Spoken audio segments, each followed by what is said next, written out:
Lectura del Santo Evangelio según San Lucas. Los padres de Jesús solían ir cada año a Jerusalén para las festividades de la Pascua. Cuando el niño cumplió 12 años, fueron a la fiesta según la costumbre. Pasados aquellos días se volvieron, pero el niño Jesús se quedó en Jerusalén sin que sus padres lo supieran. Creyendo que iba en la caravana, hicieron un día de camino. Entonces lo buscaron y al no encontrarlo, regresaron a Jerusalén en su busca. Al tercer día lo encontraron en el templo sentado en medio de los doctores, escuchándolos y haciéndoles preguntas. Todos los que lo oían se admiraban de su inteligencia y de sus respuestas. Al verlo sus padres, se quedaron atónitos y su madre le dijo: «Hijo mío, ¿por qué te has portado así con nosotros? Tu padre y yo te hemos estado buscando llenos de angustia». Él les respondió: «¿Por qué me andaban buscando? ¿No sabían que debo ocuparme en las cosas de mi padre?». Ellos no entendieron la respuesta que les dio. Entonces volvió con ellos a Nazaret y siguió sujeto a su autoridad. Palabra del Señor.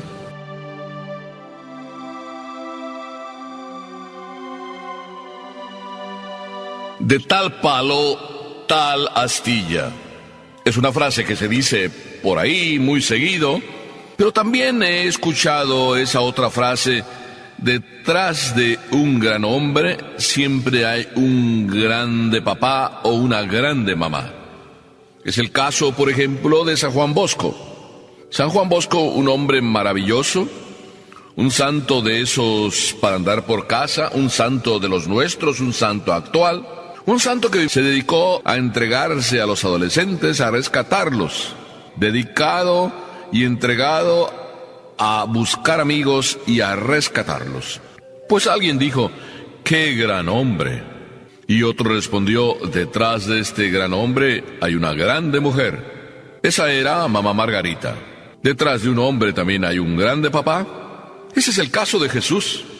Detrás de él una grande mamá, la Virgen María, y detrás de él un grande papá, San José, a quien hoy estamos celebrando.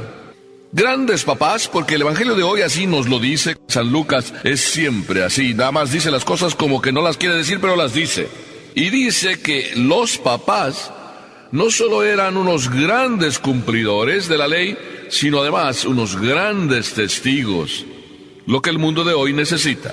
No solo unos cumplidores, no solo unos maestros que enseñan, sino aparte unos testigos que viven lo que enseñan. Eso eran María y José, que cada año por el tiempo de la Pascua se acercaban desde su hogar hasta Jerusalén. Unos 200 kilómetros, así por redondear. 200 kilómetros nos parecen que no son muchos en el día de hoy, pero en aquel tiempo los recorridos eran así en caravanas para protegerse unos a otros y eran a pie.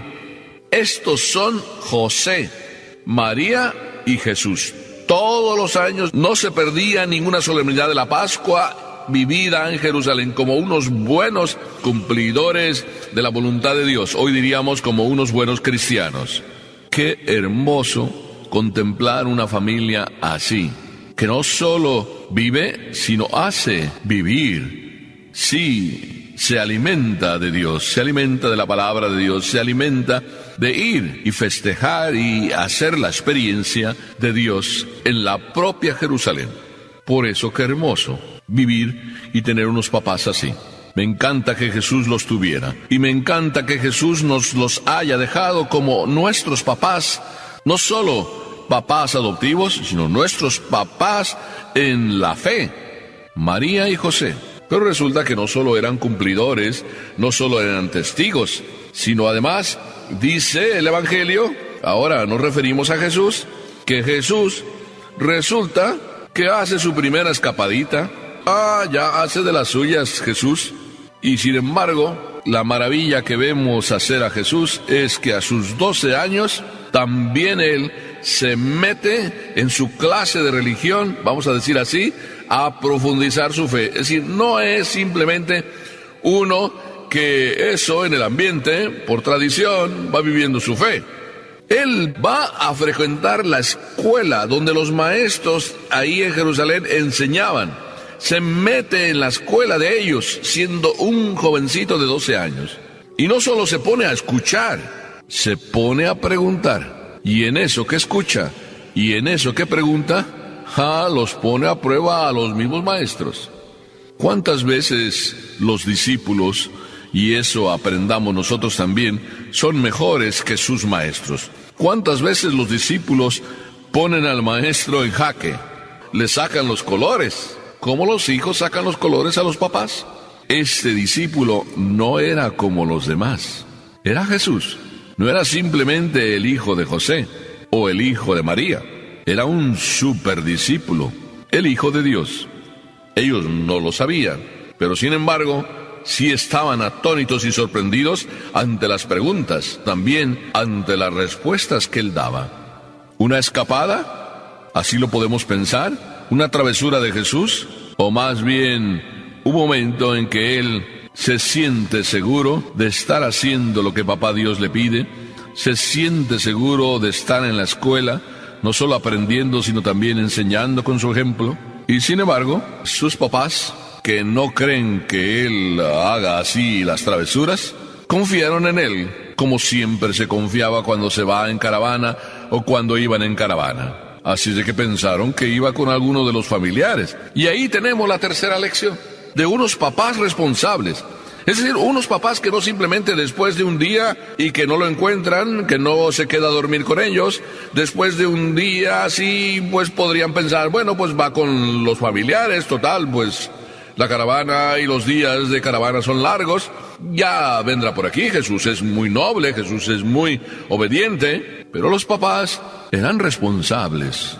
Una lección más de estos papás para nosotros papás. La responsabilidad de nunca dejar a nuestros hijos así a la deriva, aunque sepamos que son responsables. Nunca perder nuestra responsabilidad delante de la responsabilidad de nuestros hijos. Nuestros hijos son responsables, pero también nosotros tenemos que serlo y serlo siempre. María, al encontrar a Jesús después de 3 días, se cuestiona y lo cuestiona. Nos hubieras avisado, hijo, que ya van 3 días y no te encontrábamos. Jesús, si fuera un niño moderno, a lo mejor podría decir, pero no tenía el celular conmigo, o el celular se descompuso, o se le acabó la pila, como a veces dicen los niños de hoy. Jesús era un niño de aquel tiempo. No tenía celular. Simplemente estaba en la escuela, aprendiendo y poniendo en jaque a sus propios maestros. Estaba haciendo lo que le tocaba hacer, obedecer. Si los papás lo llevaban a Jerusalén para vivir, y no solo vivir, sino experimentar y hacer la experiencia de Dios, él estaba en los caminos de su Padre, no solo aprendiendo, sino enseñando también la experiencia que él tenía de su Padre, la experiencia de Dios. Los niños también dan lecciones a los papás. Aún a su edad, aunque a veces dudemos de ellos, aunque a veces los tomemos como niños, vaya experiencias de Dios que tienen y vaya maravillosas lecciones nos dan. A veces los niños, pues le dicen a su mami, oye mami, ¿no vamos a rezar? La mamá o el papá, angustiados, preocupados por miles de cosas, a veces se les olvida lo esencial. Y aquel niño le dijo a su mami, mami, ¿no vamos a rezar? Ya nos vamos a ir a la cama. O aquella otra niña que la llevaban a operar, y entonces el doctor dijo, pues ahora te vamos a tener que dormir antes de que te operemos. Y entonces la niña, pues si me van a dormir, entonces déjenme rezar, que yo siempre rezo antes de ir a dormir. Y se puso ahí de rodillas en la sala de operaciones y empezó a rezar, porque ya iba a irse a dormir. Qué lección maravillosa para los doctores, para las enfermeras. Estos son los niños que tienen su experiencia de Dios. Este es Jesús, que está transmitiendo su experiencia de Dios, que es Dios, y que está cuestionando a estos doctores y maestros. Y todo eso lo está viendo María y José.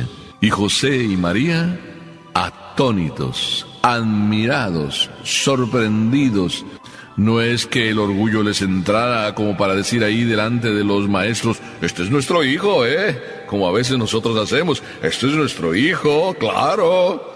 María no entró en ese juego de la vanidad ni ese juego de la soberbia y el orgullo. María simplemente en su sencillez, igual que José, le dijeron: hijo, pero ¿por qué haces eso con nosotros y nos dejas así sin avisarnos? Pero dio la respuesta del millón, la respuesta ejemplar. ¿Por qué me andan buscando? ¿No saben que debo ocuparme en las cosas de mi Padre? Casi podíamos decir, si fuera un niño rebelde como a veces lo somos nosotros, Jesús quizá hubiera respondido: ¿pero ustedes tienen la culpa?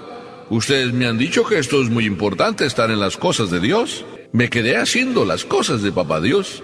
Inclusive si fuera muy rebelde Jesús, hubiera dicho: pero ustedes no me avisaron cuándo nos íbamos a regresar. Jesús simplemente dice: estoy en las cosas de mi Padre. ¿Ustedes no sabían que debo estar ahí? Y María, en su sencillez también, y José, callaron. Y ese silencio de María, silencio meditativo, qué ejemplo de mamá. Ese silencio de José también, qué ejemplo de papá, llevó a Jesús a lo que tenía que hacer y a lo que siempre hizo Jesús: obedecer. José y María, obedientes, responsables. Jesús, obediente y responsable. De tal palo, tal astilla.